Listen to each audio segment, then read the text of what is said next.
All right, good afternoon from where we sit and broadcast. I like to say welcome to Diaspora Talk here on KMTV. Today is Monday, it's the 29th day of April. 80 2024. Wow, April is smartly going. I'd like to say welcome to all of you in Liberia, across the world, here in the diaspora. Welcome to a brand new edition of the program Diaspora Talk here on KMTV with me, Cyrus McGee, and my colleague Nathan Charles. We'll take our theme song. When we come back, we'll talk about the issues making news in Liberia and, of course, the diaspora Liberian communities here. Don't go away. We'll be right back. When the issues of Liberia hit the news, what is it that we, the Liberian people, want? The Liberian communities in the diasporas are not left out. That's why Diaspora's Talk is back on your screens on KMTV. in fact, the United Party is not cohesive. Be it social, political, economic, and other issues affecting Liberia and the diaspora Liberian communities. I did not expect to even make it to Hollywood. Join Cyrus McGee and Nathan Charles every Monday, Wednesday, and Friday, 12 p.m. Central Standard Time, live on KMTV, Facebook, and YouTube. I want to be arrested in the midst of my people. As they discuss the issues, blending the voices from Liberia and the diaspora Liberian communities. The Liberian Business Association in the diaspora should be used as a vehicle for economic development in Liberia because no country can develop without a diaspora impact. For sponsorship, call cell numbers 612-806-5896, 816-433-3979, or better still, email us at usakmtv@gmail.com. Diaspora Talk, from this house. Granted. And I also want to assure you that the lady living from here along with Kumudana will not stop there. We're going to implement the instruction of the Honorable, and which is part of our responsibility to protect life and property. We don't know the minds of each and every one of you here. We see everybody's faces, but we're not reading the minds of each and every one of us here. So for that reason, I will instruct that our officers and other security apparatus will protect that vicinity until otherwise ordered. We don't want no traditional people, no youth, nobody except security personnel. If you're not security personnel, don't go there. Listen to your honorable, listen to your leaders, and listen to the state security. There, the place will be reopened. Your honorable, to see where we are here, we're all going to come here, we have meeting generally, and have the uniform. Until then, we ensure that the Kumu Dade and Josephine leave today and the place be closed and protect our security. So we are waiting on you to go and clear the road. You can go now and start opening the place immediately.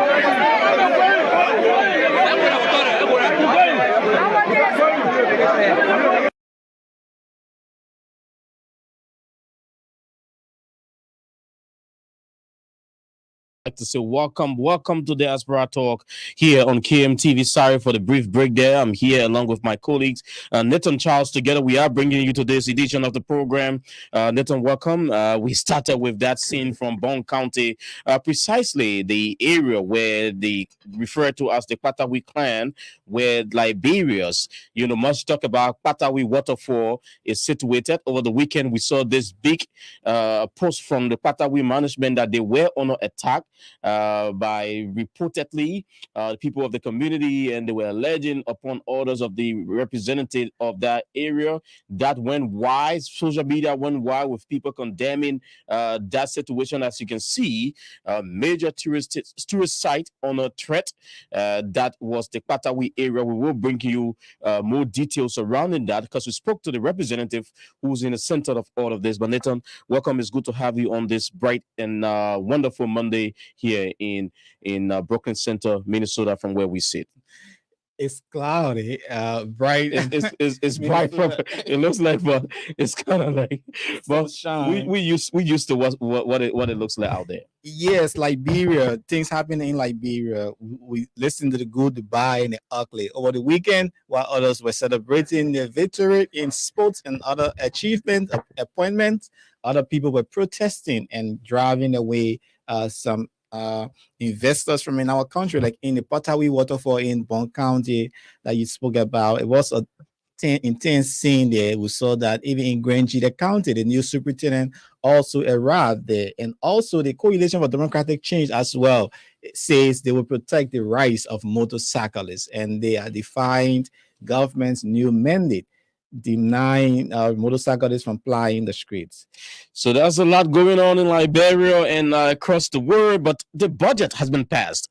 The House of Representatives hours ago passed the budget in the tune of 738 million, with about 60 members of the House voting in favor of the passage of the budget. That's the spending envelope of Liberia. Let's bring you this excerpt of House Speaker Councillor J. Fonati Kofa shortly after the votes were taken. And then we'll also bring you an excerpt from an interview with the chairman on Ways, Means and Finance of the House, Representative Dixon Sibo. Let's start up with this one with House Speaker J. Fonati Kofa, Councillor at Law.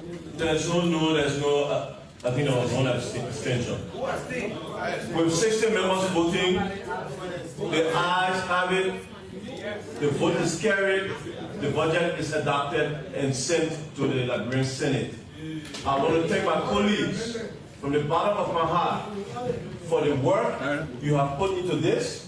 I congratulate the Ways, Means and Finance Committee. I'd like to thank the colleagues very much that work hard in advocacy of the various constituents. I ask the Public Accounts Committee to continue vigilant monitoring of expenditures under this budget, along with the LBO, to proceed to go ahead and give our people the and accountability we need in public expenditure. Motion to adjourn. And so there you Of course, I'm forgiven for the poor quality of my voice, but as you've noted through our proceedings, that we have presented to our colleagues our report on the passage of the budget, and I accept those who were not present. The vote was taken unanimously, which is an indication that we have done a very good job, that we passed the budget that came at 692 million, and it was passed at 738 million. So again, I want to thank my colleagues and all those who play a part in the passage of the budget. State radio. My name is Emmanuel Colley. I report for the Liberia Broadcasting System. The country cannot run in the absence of the budget. Now that it has been passed by this House onward to the Senate, what does it mean now in terms of governance?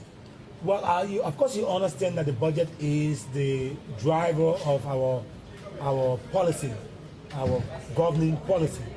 And so the fact that we've done our part to pass the budget, I am of the conviction that before the end of the day tomorrow, the Senate will concur with us. It means that we are going to be able to spend across all of the lines of the budget, especially on the lines that relate to infrastructure or the PSRP, public sector investment.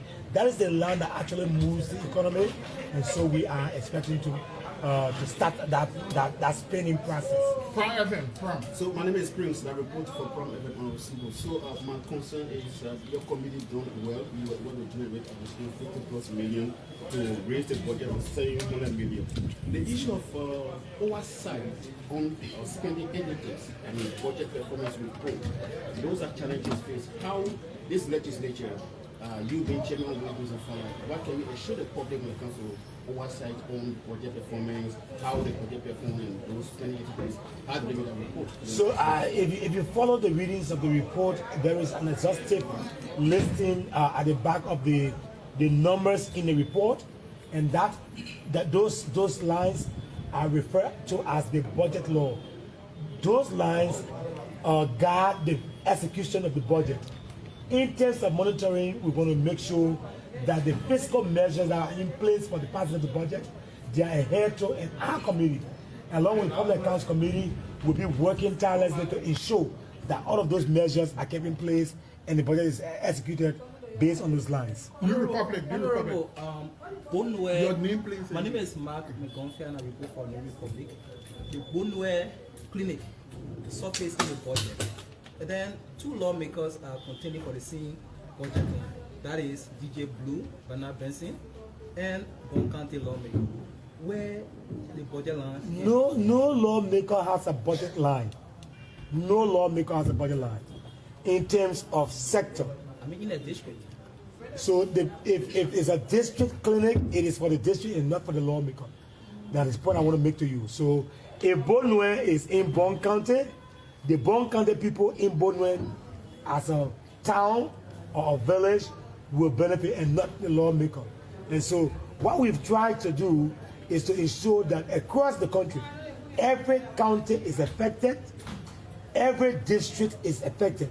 And that's the work we are doing when it comes to the shiftings that you see in the budget. So for example, we have got for the 6.5 million additional revenue, we shifted those across the sector and want to make sure that every county and every district gets some piece of the pie. And I tell you, that's Representative Jason Seaboard of Montserrat County, Chairman, Ways, Means, and Finance of the House of Representatives there, speaking to reporters after 60 members of the House voted yes in favor of the over $738 million budget for the budgetary year of 2024, I think leading up to 2025. Nathan, you heard that, Ray. One thing I drew clearly from the Speaker in his closing statement is hoping that those committees responsible can monitor the expenditure and spending agencies of government as it relates to the budget. That's a very strong one indeed, especially with the fact that over the years, people have cried that the budget is not working for the people. What do you make of that statement first? Making statement is another thing, and practicalizing it is another thing. We've heard the statement, people crying, but the right thing is not being done from the regime of Eddie Johnson Sirleaf, George Weah. We've heard that people in our House of Representatives and Senator, they know better, but the practicalization has never been. So I'm not moved by this. Making it work. Yeah, I'm not moved by this statement because there are a lot of dirty deeds, cut deeds in the House of Senator and Representative that denying them or holding their hands for them not instituting budget performance or audits. So we hope this is a new game. We say what Joseph Boga say, what he think. What he think is no business as usual. So we are all looking out to see whether the business is not going to be as usual. But with over $738 million now into the envelope of the government for spending, the spending agencies will have to do their best, making sure that those things that they line up for in the budget affect the people. We hope that the people with oversight can also follow them, making sure that the money they put into those agencies and ministries are used to better the lives of the Liberian people. I think you were talking about something else.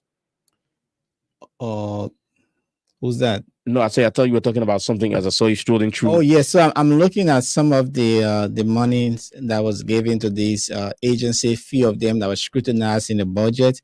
The Ministry of Foreign Affairs, $844,000, Library Information Services, $2 million, Ministry of Labor, 1.5, Ministry of Mines and Energy. So these are some of the envelopes that were added on some of these entities. But I'm still reading them and trying to adjust them. So we hope that we can kind of get it and see whether we can go through them. Probably get one or two people that we talk about, those sectors and what's been allotted. The issue of the war on drug is huge. What's in there for the DEA? The Liberian National Fire Service. War drug. The issue of fire all over the place. What's in there for the fire service? Because that's a serious situation. The health sector across Liberia, those clinics, like somebody pointed out the issue of the Bonware clinic. Bonware is in Bon County. What's in there? Are the people going to benefit through that? Education, students still sitting on the ground in schools, government-run institutions across Liberia. The education minister recently toured the country after she was confirmed. What are some of those things they're going to be targeting? There's a lot on the list, but let's like you said, we can go through those numbers and see what been put into where. And we know largely our budget is mostly or salary base for government officials. I mean, government employees. Let's put it that way. And officials, a large portion of our budget goes towards salary. But what are those things for programs? What are some of the programs? What's in it for those programs? The issue of road construction, which Bwaka said will be key on his government's initiative. The first 100 days, we see road repair machines across Liberia. Will this be maintained? The issue of the road funds, what is going to work for the country. So these are things that we cannot keep silent on. We will continue to flag them and also continue to speak about them. But you were talking about the CDC was out there as it relates to what's going on in government. I listened to the chairman Janga Cole accusing the GOL of attacking democratic institutions, and proceeding wrongly as it relates to governing. So let me see whether we can play an excerpt from his press conference. They are the headquarters of the CDC area today. That he should not play with the peace of the country.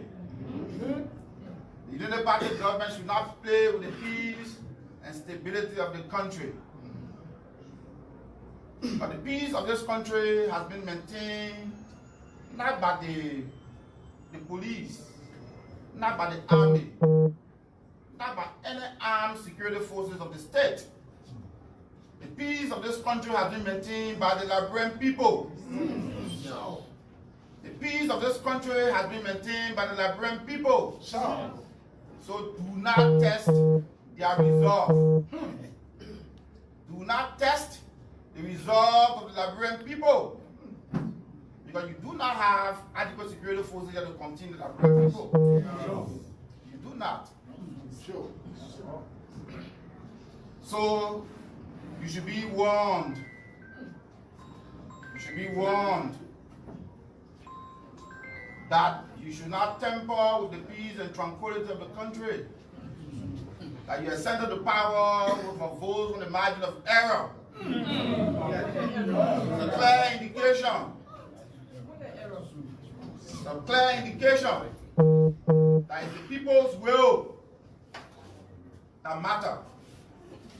And as you are aware, the country is divided down the middle. The country is divided down the middle. So do not exhibit arrogance in power. Do not exhibit arrogance. But it is arrogance that leads to a lot of conflict. In the past several weeks, for instance, the EPS director, who is considered as very irresponsible, very irresponsible. The EPS director is very irresponsible, and we point out here today that he's very irresponsible because his actions have the propensity to undermine the peace and stability of the state. So we don't even know who are those advising the president to have an EPS director who seems not to understand what his duties are. They started with disrespecting the former president. And they have taken the upon themselves to dismiss all EPS officers recruited during the regime of President George Weah. Because the release was not in good faith. The ruling of the Supreme Court was not in good faith. As a matter of fact, few hours after the release accepted the ruling of the Supreme Court, the very same government, the very same president, the very same executive marshal went ahead challenging the ruling of the Supreme Court by suspending and reappointing those who were initially appointed and triggered the litigation at the Supreme Court. For us, that's a clear violation of the Constitution. And like we said, for the government to be engaging in action where citizens We have to be going to court to challenge the government. Very counterproductive, very dangerous. And I tell you, the CDC chairman, Janga Cole, there speaking at the press conference earlier on today. The full conference is on our page. You can also check there and follow the full, press conference. But Neto, he commented about a lot of things, talking about attacking the democratic institutions of government, proceeding wrongly, attempting to derail the peace, protecting motorcyclists. And you heard him also talking about the broadcast administration not listening to the court. As you know, the LTA issue is key. A lot of people speaking about that and the rulings coming from the Supreme Court recently. So how is the Boga leadership not listening to the Supreme Court when they did not remove the guys from there, from the the LTA and other areas? They only suspended the group from LTA. So suspension, dismissal, they are the choice of words, the name, the nomenclature, they are all different. So they were not dismissed, they were suspended. It's another way to hit them, Another way to kill the cat. So suspended, and those same names were appointed to act until other people getting it wrong. The Supreme Court did not say do not appoint Patrick Horner. They did not say Patrick Horner cannot serve there. They said they need the position, not the individual. So President Boga can put Peter Brown, James Brown, anyone there. But the idea is he did not violate it to say, they are dismissed, but he used another means. Hey, it's politics. Everybody will go around some kind of way. If you are going to dismiss them without any cost, right? Or say, I stand by my earlier pronouncement, then it was going to be defiant. And indeed, logically, he's still fighting against what the ruling. It's an open secret. Yes, he is. He is using another means. Yeah, so means. It's like a lot of people complain that the procedure was not followed. President Weah took over. He suspended. He suspended Alvin Brown later on for his own administrative reason, and Alvin Brown was not called back to work, and somebody else were appointed to act before these people were appointed to fully take over. Same as Madame Salif did in 2008, 2009, when she suspended the entire board or asked them to resign on grounds that they did not contribute to the budget. They contributed a budgetary shortfall, all of that. So it is just different means used. I believe this, I expected that once the Supreme Court had come up with this, there was going to be other, mental use to make sure that these people go, because the Bwaka's team or Bwaka wants to kind of like work with people he feels he wants to him, baby. He's not baby. He wants to work with people he feels that he can have control over, and not operators of the former government. But again, it still boils down to the tenure, respecting what the tenure positions should be, whether these areas will be independently run by these people that are appointed. That's why the tenure law was created. So if every president comes and decide and change their own way in a different way, it shows that then the law is weak. There is no need to have a tenure position. So as you can see on your screen there, those are the commissioners that were appointed to act, visited the LTA for the first time today to acquaint themselves with the team there, whether it was the management team, senior officials. Let's see whether we can get some audio of this.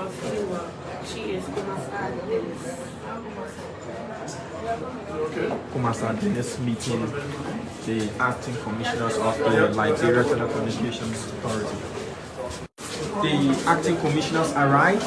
They serve as the Rangers, the advanced team, to soften the ground, if you want, of 2007, known as the Telecom Act of 2007. So the LTA replaced the telecommunications.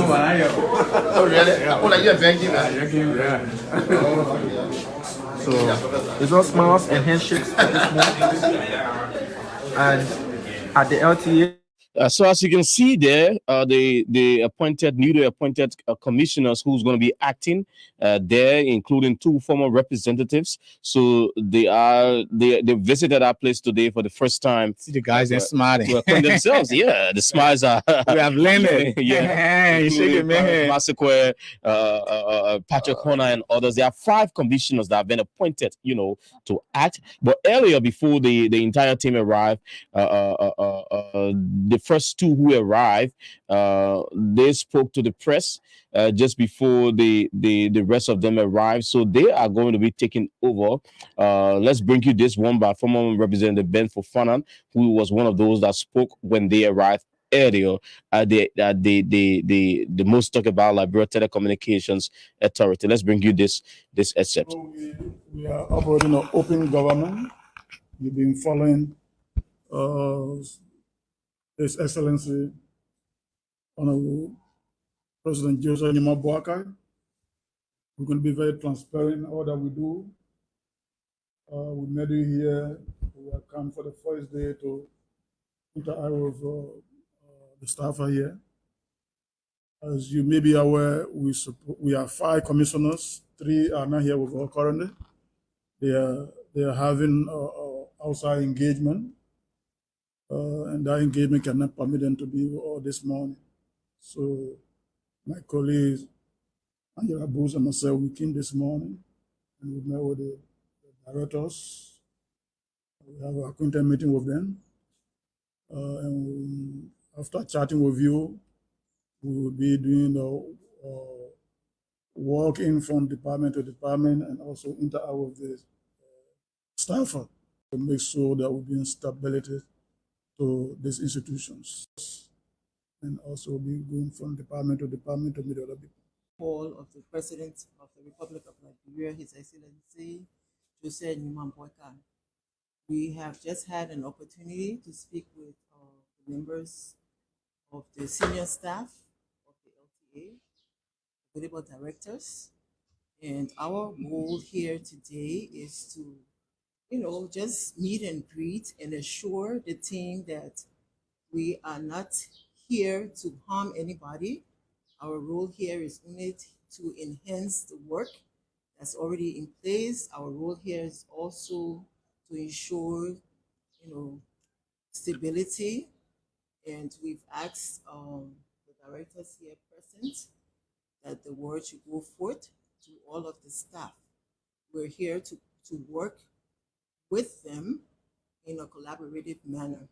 So no one should feel like we're here to target people. We're all professionals in our own right.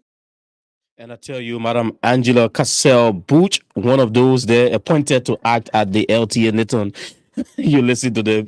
It's like it's coming just after Friday when there was a huge standoff over there. Police presence, bags were being checked in and out of LTA.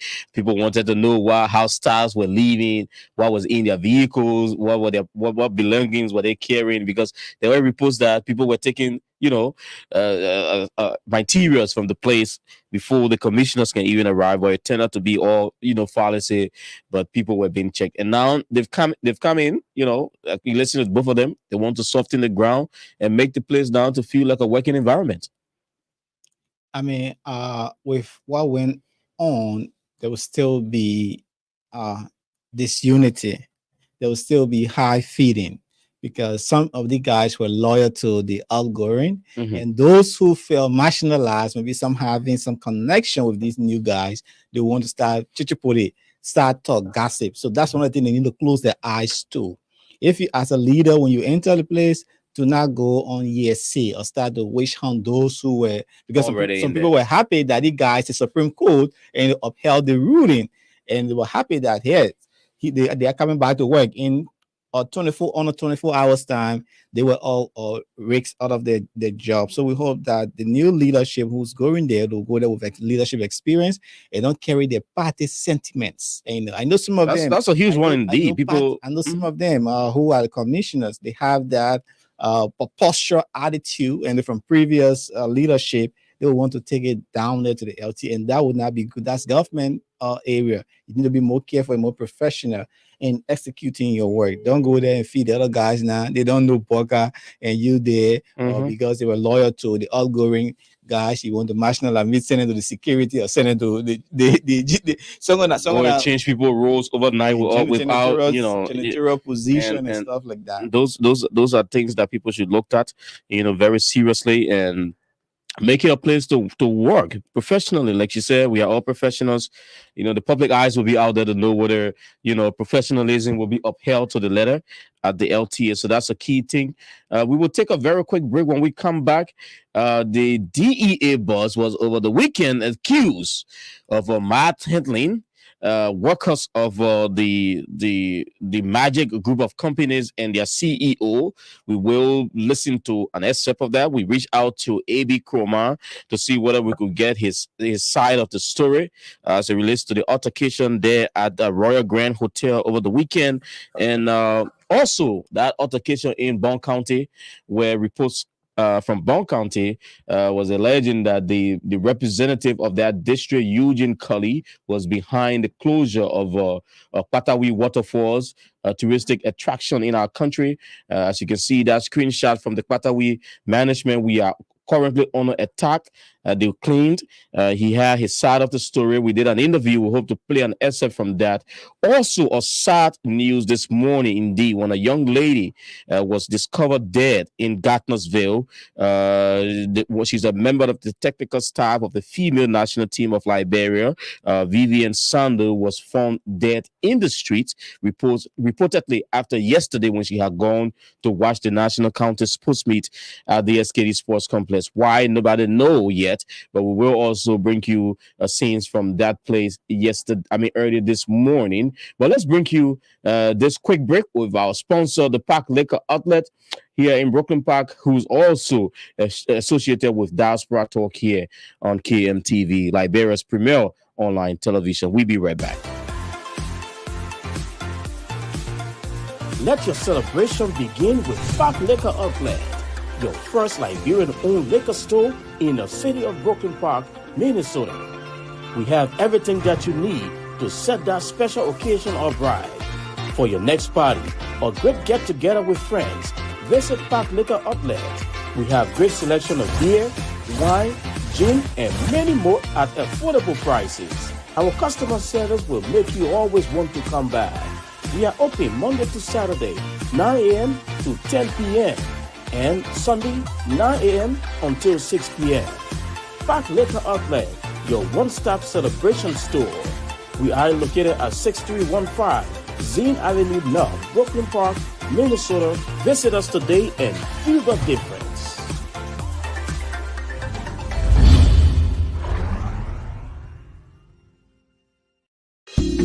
Hi, my name is Dr. Kent. Welcome to Brooklyn Chiropractic.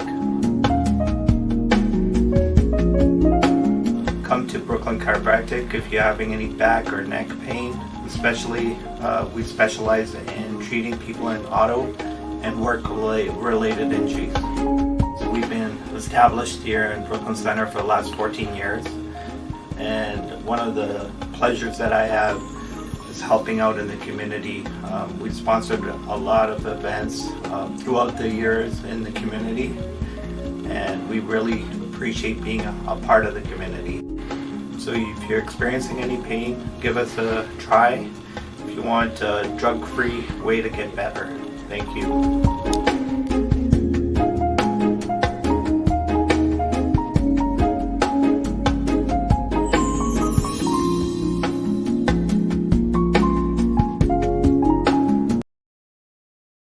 And I tell you, welcome back to it. It's Diaspora Talk right here on KMTV.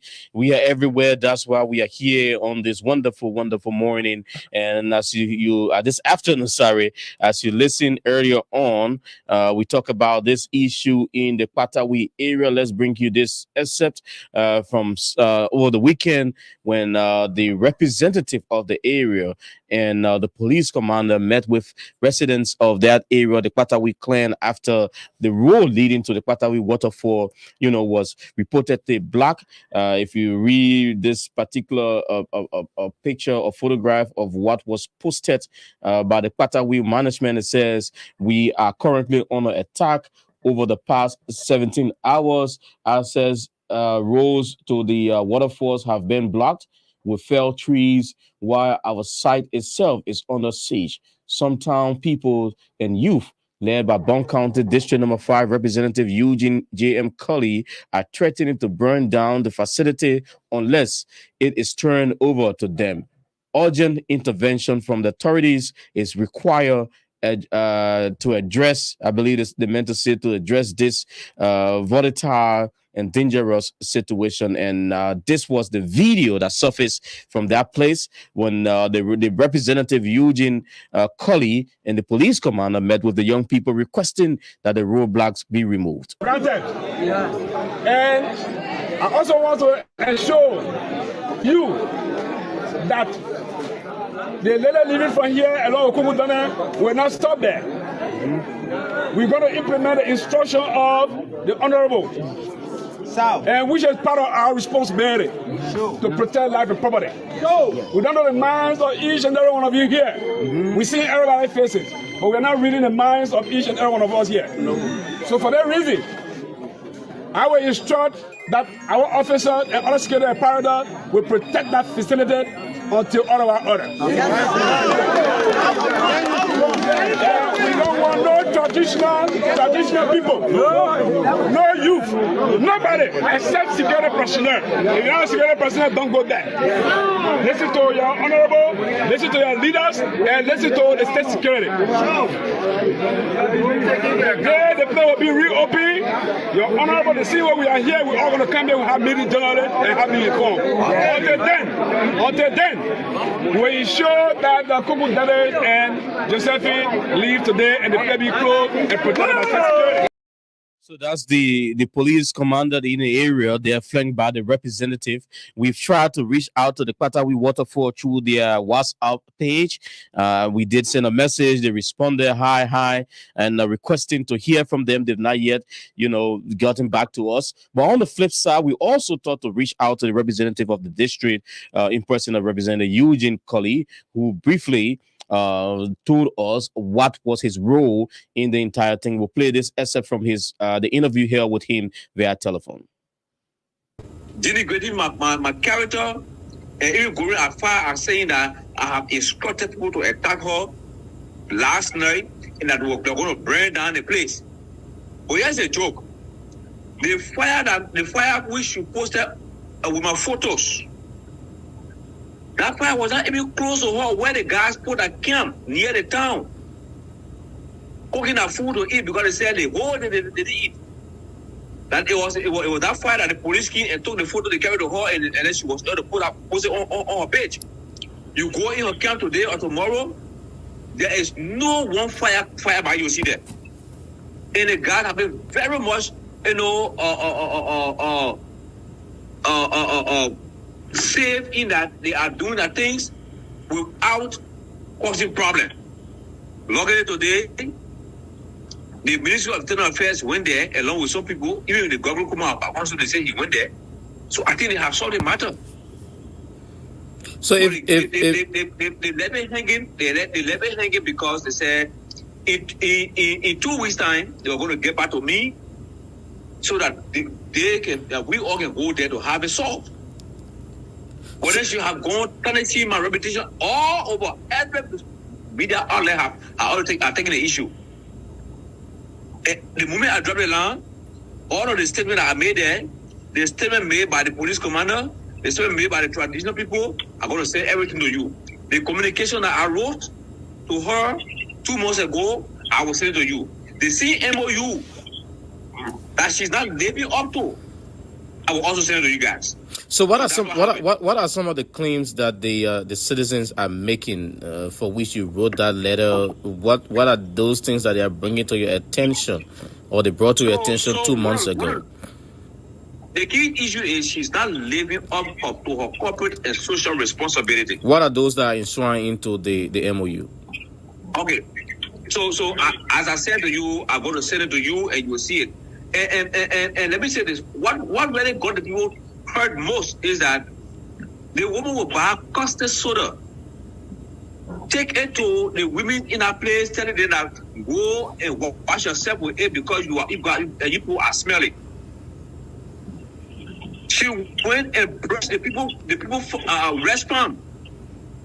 She brushed the farm that the farm falls under her perimeter. So at the end of the day, people they kept crying on that. She also went and forcibly took away an old woman who saw her playing. And she said they saw the plane in her facility, around her facility. So she took the plane from the woman. Who replaced the woman plane?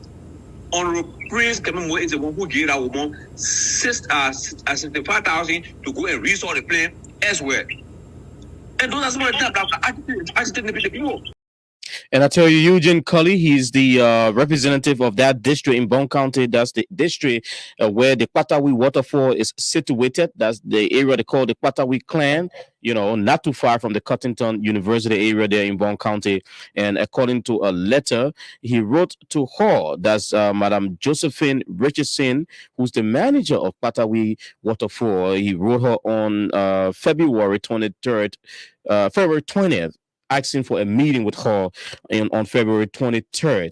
And according to him, none of his requests was adhered to, making citizens to do whatever uprising that was done in the area. We're still trying to reach out to Madam Richardson. Like I said, we spoke, or we did message the WhatsApp official page of Patawi. We are yet to get official, response from them. Nathan, you listen to him as well. Yes, indeed. So some of the counts from the citizen residents there, they want the renew or the renewal of the MOU be done after every 5 years within the period of the MOU for the purpose of reviewing the condition of the MOU. They also want which we call the JALK, that's the name. They also want what I see here, that apart from the top administrative and financial management position, the locals of the area will be given the first preference for all contracts and or employment opportunities that will be available at the waterfall. They also said that the 10 acres of land shall continue to remain the property of the Patawi client and shall not be sold or leased to JALK Enterprises, but shall be democratic and exclusively controlled by JALK Enterprises to be developed as part of the tourist site of the welfare during the entire lifespan of the MOU. So there were a lot of counts in the MOU here. They also said that all monies collected from the sales of drinks, food, and dining other items on the sale of waterfall by JALK. I think that's the group of companies that is running the Patawi waterfall. Exclusively for JALK Enterprises and not be included in the funds to be monitored by the Joint Financial Management Team. That all funds collected by the JFMT be kept in a joint account in a bank agreed upon by the parties to the MOU. So I think the company will just sell the food, the drinks, but that fees paid there, it should be shared controlled by the both teams. So those are things that they have in their the accounts they have that they need to look at as it relates to whatever the agreement they had to run that place. Especially it's a Liberian owned company that is running the Patawi waterfalls. So we're still trying. Like I said, we hope we can get in touch with Madam Richardson, Josephine Richardson, who's the head of that area, to have their side. But yet still, this is scaring. It's scaring indeed. As you know, we're trying to open the tourist sector. This is the only attractive right now, apart from Bourgeois Island or East Island, the Bar Island. It's the most visited, area, and people speak about that a lot. So just hearing that, a lot of people are afraid because I know people planning to go on a vacation to Liberia. They want to go to Patawi. Waterfall. We see them, they are booming and they are showcasing. We see foreigners are going there showcasing just the natural waterfall. And people pay a lot of money to enter. So if you visit their official page, you see a lot that is taking place. But are we involved into a lot of activities? People want to spend their holidays there. People taking their parties. You see organizations taking their group gatherings there. Foreigners, white people, the group say our Liberian Palans, they're always there wanting to have a feel of that natural environment. And it's a beautiful place indeed. Just imagine when I went there was around 2009. It was not even open up yet. People there used to go there, walk through the beaches, go to the waterfall and see it. But now it is into a whole different investment, and people always want to go to Patawi to know, what it look like, get the feel. So we hope that the community, and when these businesses are operating, the people expect to benefit. If you cannot go into this MOU, put all these fountains into place, and then at the end of the day, the people cannot see them. You have them agitating, and like I asked the lawmaker, you have the power. Why will you be there when you can bring this person to Capitol Hill? But according to him, he's written. They fail to adhere.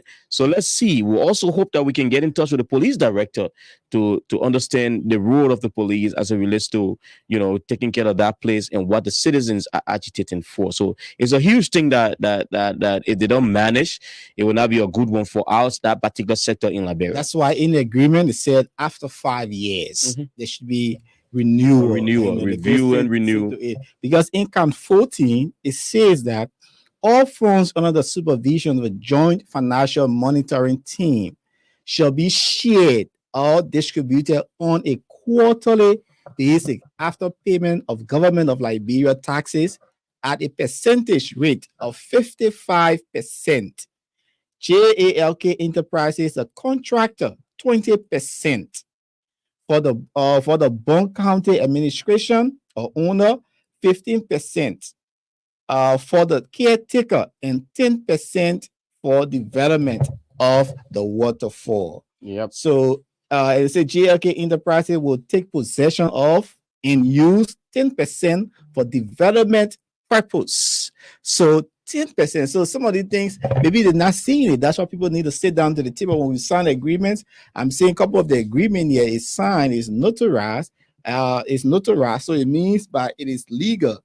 Albert S. Billy, Notary Public, Bond County, Republic of Liberia. Phone number 0886 459961. He signed this. He's a Notary Public who signed this on behalf of the Bond County, from Bond County. From Bond County, and it was legally done. That shows that it was legally done between the company and the people there in Bond County. So it is good that the government now move into this, because like we said earlier on, the tourist sector is one area that is going to be booming. Now we're talking about the serving program going to Grand Cape Bound. That is another scene that will be widely shown out to the public, to the world, that Liberia have a beautiful show for serving. And in our region, they already praising Liberia as carrying the best, when it comes to serving on the ocean. And with that, going to Liberia, being hosted in Grand Cape Bound is going to show another, a picture of what our just country recently looks like. About 100 and some tourists on that ship. Went to Liberia. They were not just on the ship. They got out there. They wanted to see where Providence Island is. They want to see the museum. They want to see other areas. So with these things going out, that we need more and more coordination. The people need to benefit. The company need to have free will to operate, but yet and still those returns as enshrined in their agreement must be felt by the community, because you cannot have that place running, getting the money, and the community don't have returns. So that's why we hope that we can have Madam Josephine Richardson to speak to us and to give their side of the story, because the representative is already claiming that pictures posted by Patawi were not pictures taken there. They were given to her. So she will need to tell us exactly what happened. How did we get to this point? So we will continue to try and make the efforts to see whether we can get to her. But on the other side, the DA came on strong allegation over the weekend, that its director, Mad Hendo, the head of the Magic Group of companies, in person of Mr. Mamadou S. Deborah and his team there in Monrovia at the Royal Grand Hotel. Precisely, we want to bring you an essay, but we have on the line with us our guy from Grand Jita County, Stephen Zia, is joining us from Grand Jita. Stephen, are you there? Stephen, are you there? I'm there, Cyrus. It's good to have you from Grand Jita County. How is it there today? Thank you very much, Cyrus. I'm not here for now in Grand Jita County. To be precise, Liberia is good. We have a good weather condition, and today we observe the situation, which of course we have the minister of French State, Minister of Internal Affairs were able to visit Grand Jita today. Through his visitation, a message to the people because other citizens are rejecting the nominations of the president. Nominating Honorable Eli Chester Grant, a former lawmaker of Electoral District Number 3, Grand Jita County.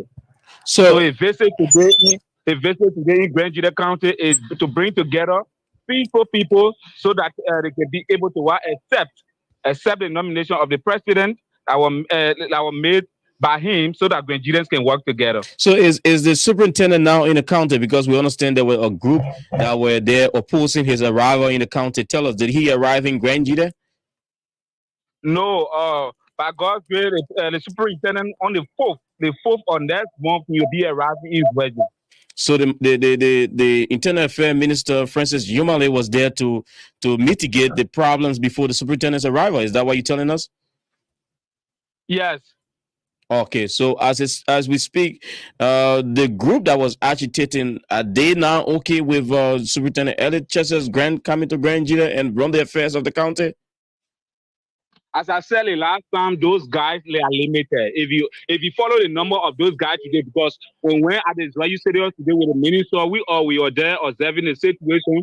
The minister, upon his arrival, about 2 or 3 guys were in the process trying to disturb the situation that they rejecting the nomination of the president. They don't need LHS are going to be the next senator and let's say superintendent of Grand Jita County. So after all, the minister were able to put it in control, and other security that were there, they were able to put everything under control, and things went on smoothly until the minister left today. So as it stands, Elliot Chester Grant can now come to the county and take over the affairs of the county as superintendent.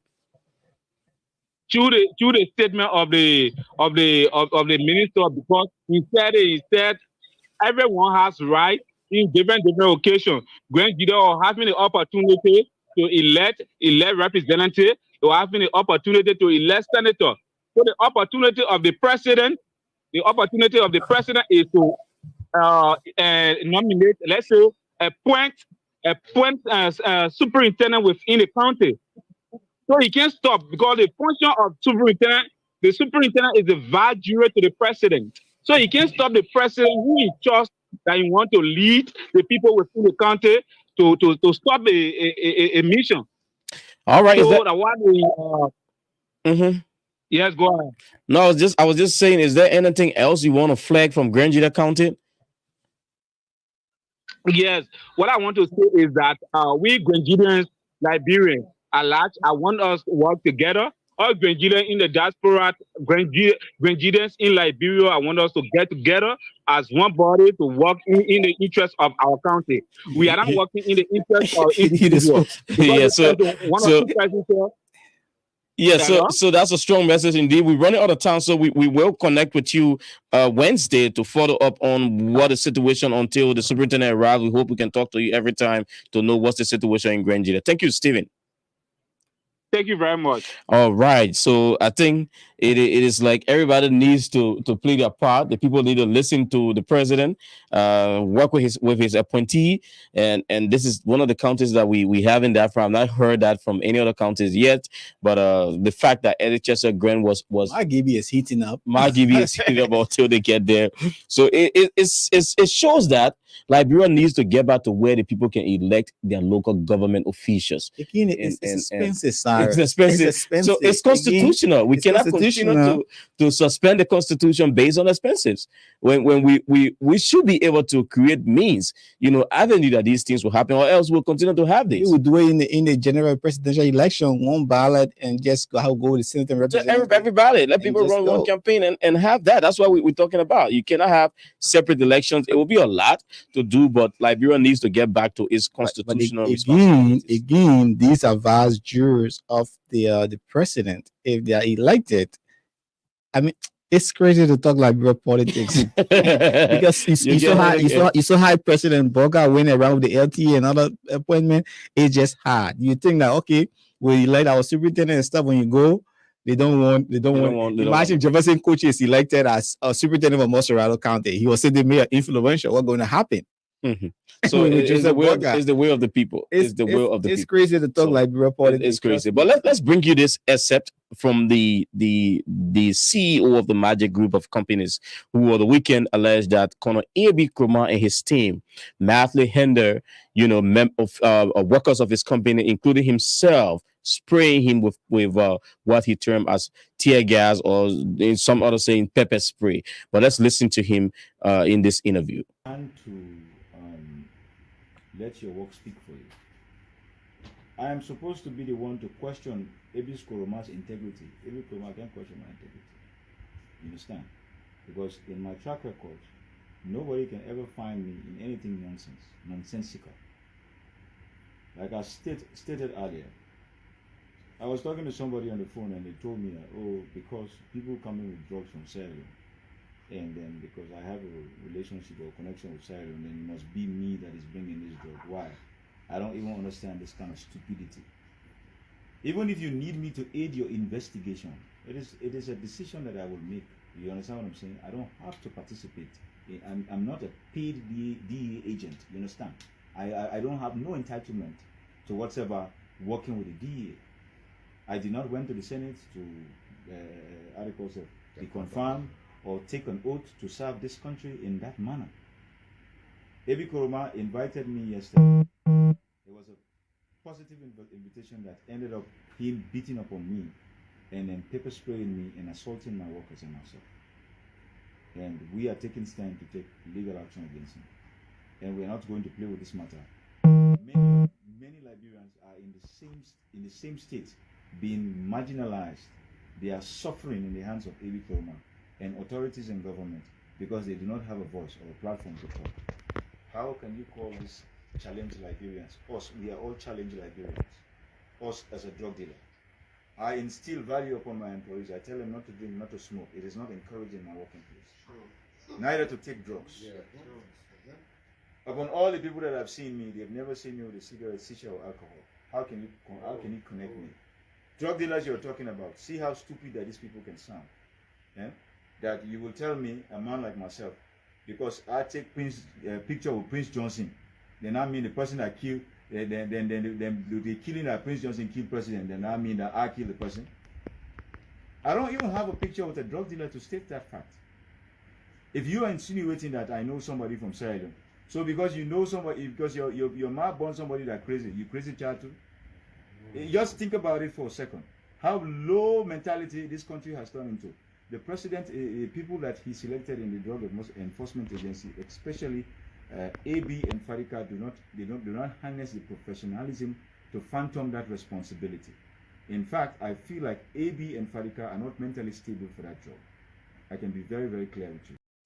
And that's the head of the Magic Group of companies. They're alleging that the DEA boss and his deputy, A.B. Kroma and Hassan Fatiga, did inflict wounds on him and his employees. They attacked them, according to him, at a meeting that should have been peaceful, but went into a different direction. We hope to have with us the director of the DEA, A.B. Kroma, accepted to join us on our Wednesday edition to talk about this and other things surrounding the DEA. So we hope to have him on that. But Nathan, we're already out of time, but we will go home. Let's get your parting statement, and then we can go home with this very, very sad news today of the death of Vivian Sando, a lady, a member of the technical staff of the Lone Star female national team who was formed there in Gardnersville this morning.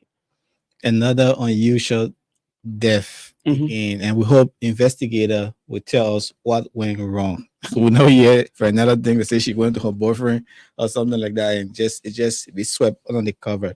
Also, too, the issue with Patawi waterfall, I'm in trouble because I know that the news is not good for our country, our tourist sector.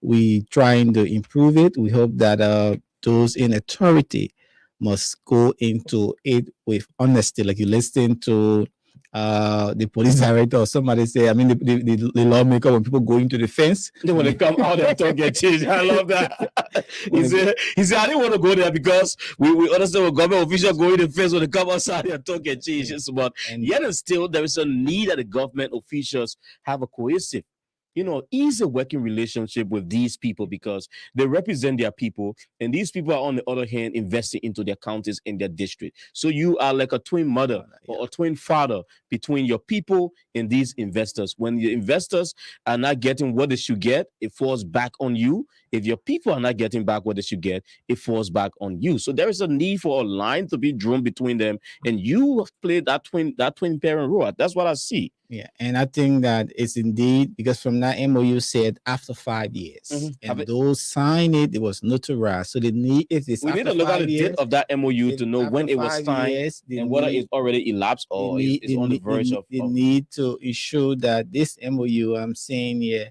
that was notarized on December 80, 2019. I hereby fix January. So by December this year is going to be 5 years. Okay. It's going to be 5 years. So now is the time that they need to start reviewing what was done over this 5-year period. What were the benefits that the company gained, in its revenue, were their development brought to the district or to the area. They talk about school, they talk about clinics, good role, whether the town people are benefiting from the percentage the agreement calls for. So those are things that they should look at, and indeed 10% for development. So if you want to, should not take the 55% and just eat it and don't do nothing. It's government, but the people need a 10% for development. And so we hope that they go into the MOU and ensure that the T's and R's are crossed. Also, do with the issue of the DA with troubling. We hope that we hear more story what went wrong with Ibrahim Krumah and the Magic Group of companies. The National Sports Tournament is on. Nima is playing the day yesterday. Maserado went down to Grand Bassa in their own backyard. It was a huge one indeed. Lofa is doing very well as well. A Grand Jita went home. It was a Grand Jita River G. One of them went home. Bummy went home. Bummy, I saw a jersey. They say it was Joseph Boga's jersey that they designed Bummy and Lofa. They call it Bofa. So the every snow poster is there. Whose jersey is this? And somebody said it is the president's jersey because he's for Lofa and he's wearing for Bummy. So if he wants to sleep in peace, he better use that jersey. But I think the counter me brings a lot of excitement, Nathan.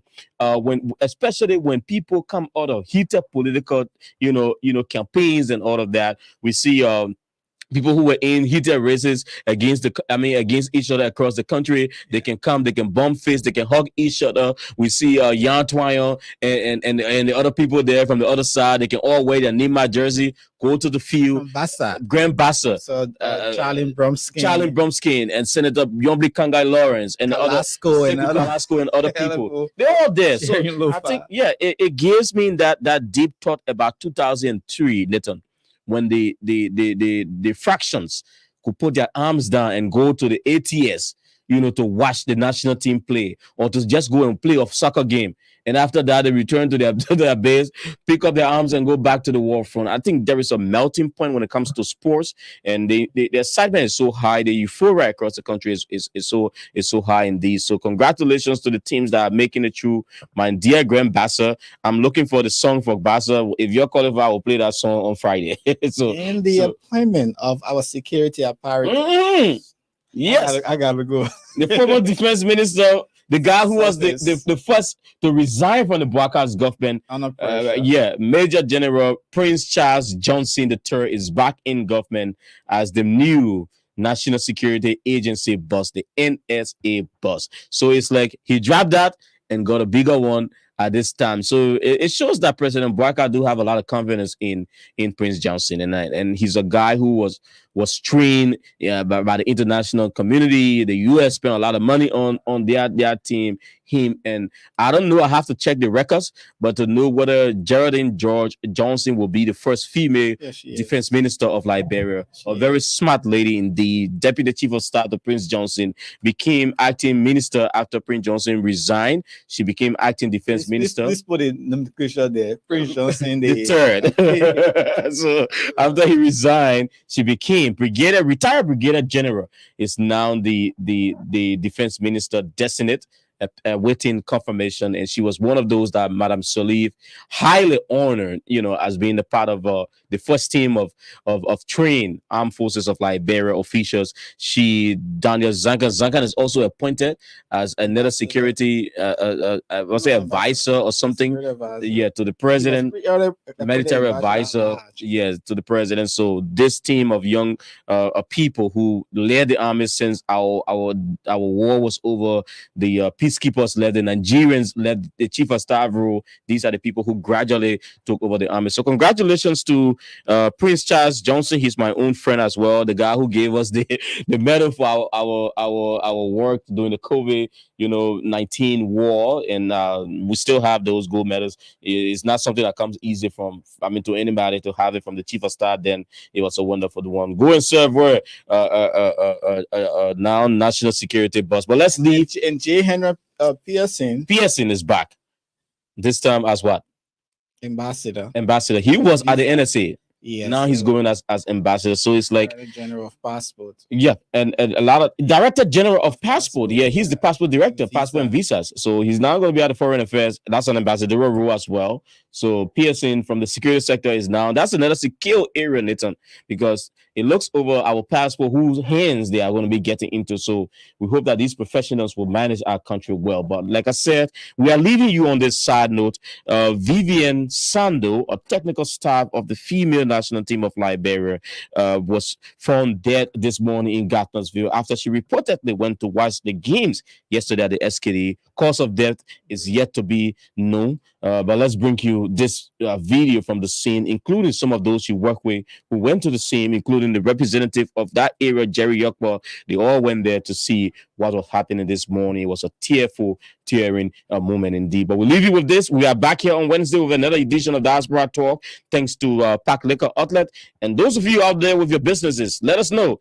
Let's promote them. Let's have them out here so our people watching our program can also see what we do, the businesses, the goods and services we offer in our community, whether it's in Liberia or the diaspora community, we can promote them. But this one, I'll pass out to the family of Vivian Sando, who also labor with the national team, the female national team, formed there this morning in Gardnersville. How are you, ma'am? How you doing? Can you speak to the press? Yeah, so we want to know,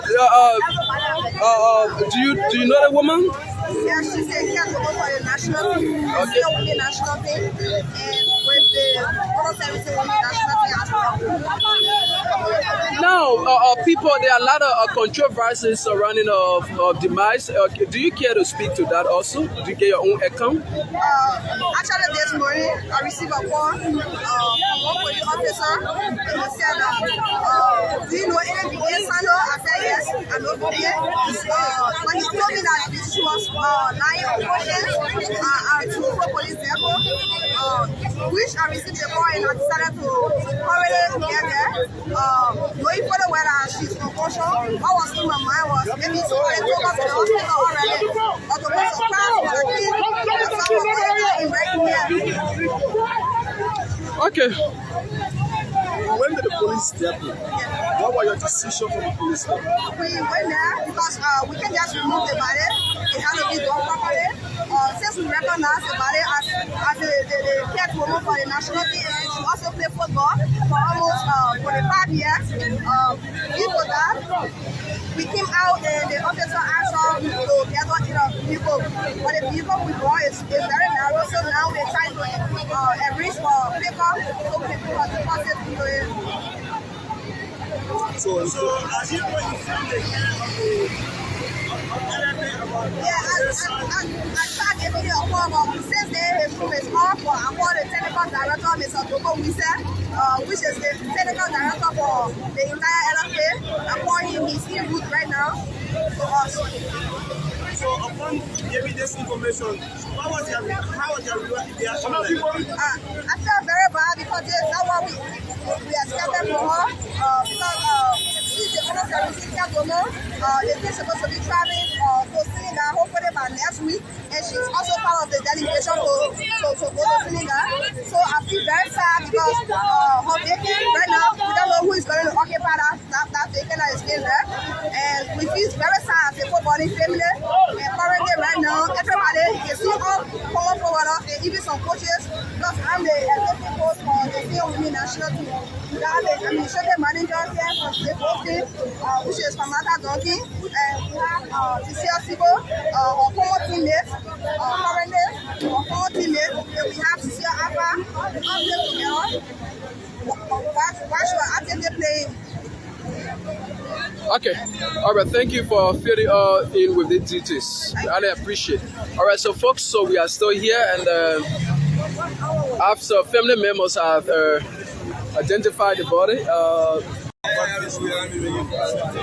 We don't know what happened after that.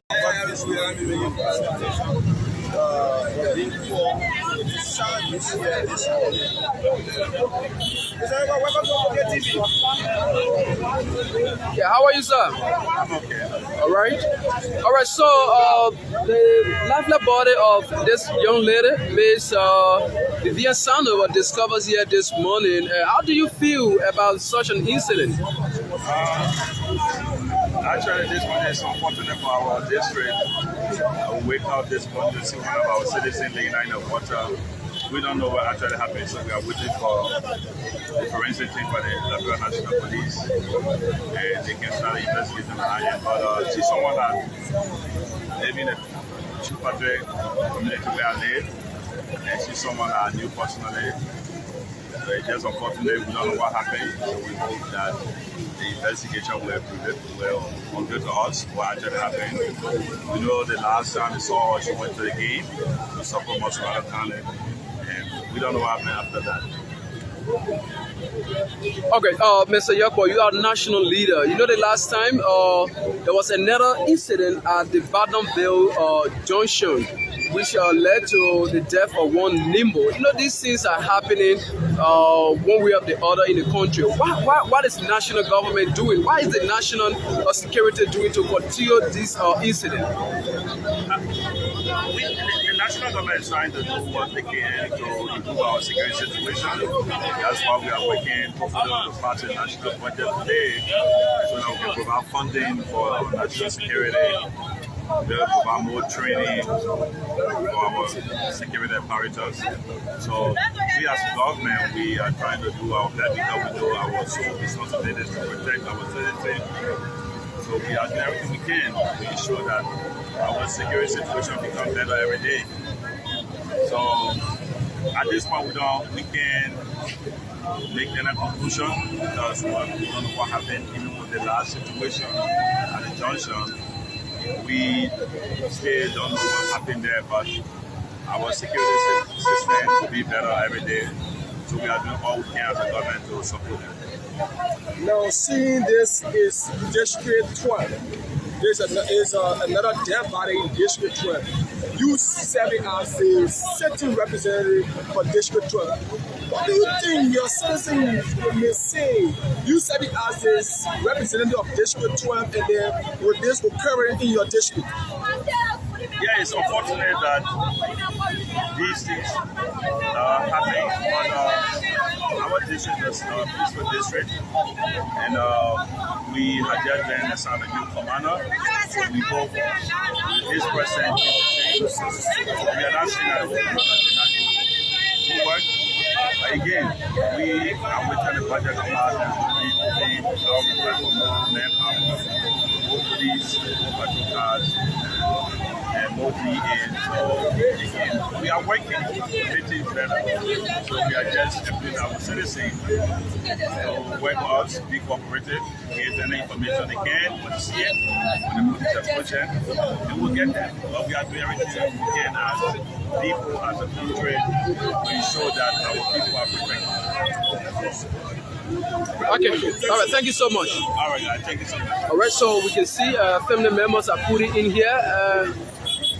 As the information spreads out, family members, relatives, and other people are putting in here.